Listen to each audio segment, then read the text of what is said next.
చూసారా? దేవుడున్నాడనడానికి ప్రత్యక్ష పరోక్షణం director Maruti. Director Maruti, నువ్వు ఎవరిని కించపరచకూడదన్న ఇంగిత జ్ఞానం నీకు లేదా? నువ్వు పైకి ఒకలాగుంటావు, లోపల ఇంకోలాగుంటావు. నువ్వు 80% ఆఫ్ మెజారిటీ పీపుల్స్ పైకి ఒకలాగుంటారు, లోపల ఇంకోలాగుంటారు. బాపినీడు జీవీరావు నువ్వు. జీవీరావు గారు అవసరమైతే ఎంత పని చేయించుకుంటాడు, నువ్వు కూడా అంతే.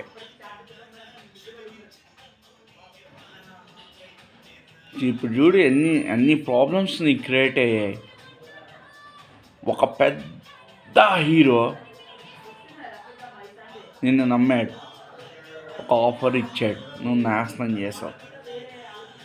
ఎస్కే అన్ని చూస్తే నేనే చెప్తున్నా, బండ్ల గణేష్ తర్వాత అంత హైపర్ గాడు వీడే. మీకు ఏమండి, ఇప్పుడు అందరికి అభిమానాలు ఉంటాయి. ఇప్పుడు నాకు అభిమానం ఉంది, నాకు మా నాన్న అంటే ఇష్టం. మా నాన్న అంటే నాకు చాలా ఇష్టం. ఆయన మీద నేను ప్రేమ ఇంకోలాగా చూపెట్టుకున్నా.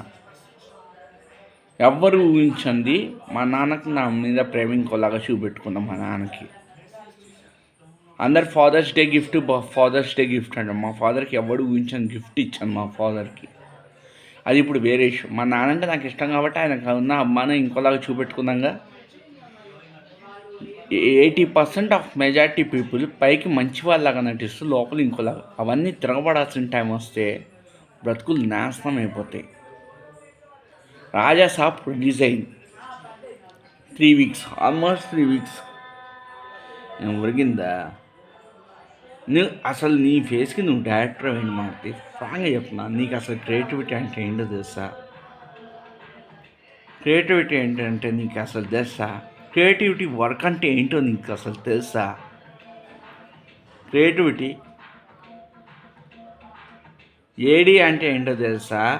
ఏ రీక్రియేటివిటీ వర్క్ అంటే ఏంటో తెలుసా? నీ లక్కు బాగుండి ఆడింది 5 సినిమాలు.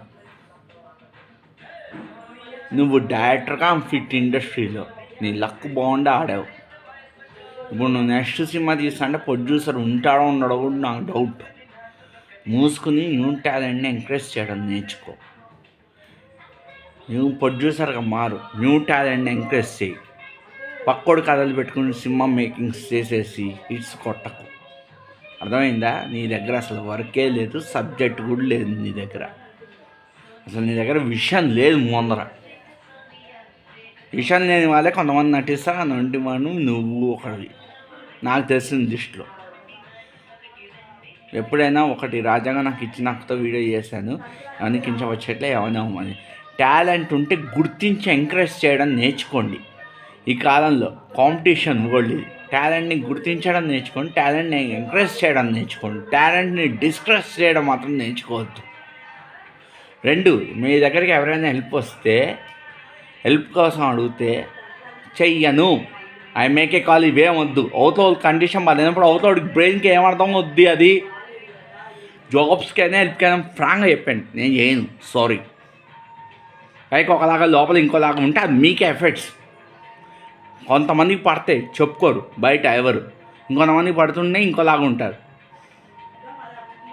నువ్వు ఒక మనిషికి మంచి చేస్తే ఆ మంచి రావడం కాస్త టైం పట్టుద్ది. చెడు చేస్తే చెడుకు కూడా టైం పట్టుద్ది. చెడు ఏంటంటే 1 year 1.5 year. మంచి చేస్తే తెలుసుకోవడానికి చాలా టైం పడుతుంది. ఆ మంచి ఇంకో రూపంలో కన్వర్ట్ అయ్యి వస్తుంది. ఆ మంచి నువ్వు గట్టిగా కోరుకుంటే అదే నీ బ్రతుకు. చారినైతే 10 మంది ఎంకరేజ్ చేయండి, డిస్కస్ మాత్రం చేయొద్దు.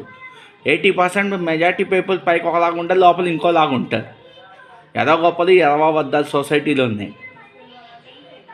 టాలెంట్ని ఎంకరేజ్ చేయడం నేర్చుకోండి, డిస్కరేజ్ మాత్రం ఎవరిని చేయొద్దు.